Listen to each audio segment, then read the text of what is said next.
Hi, it's Hannah with WTI, and I am feeling fantastic. You might wonder why.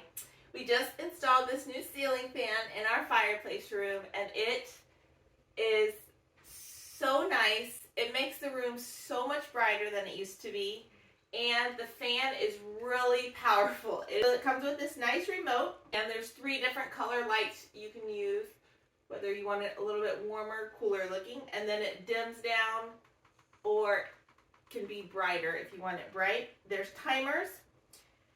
And one thing I really like, especially because it's by the fireplace, is there's the forward and reverse button.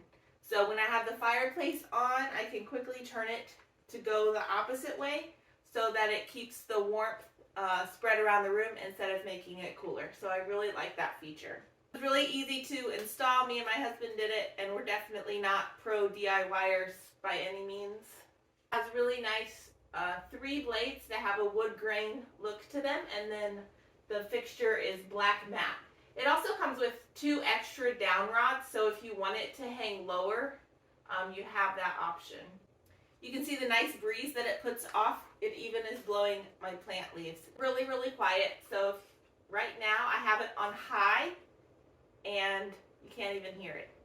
So if you're looking for a fan, this one by Sofucor is really nice, works really well, has a nice breeze going to it, and the remote is super handy. I'm really excited to have it in our fireplace room and to sit under it every night. And that's my point of view.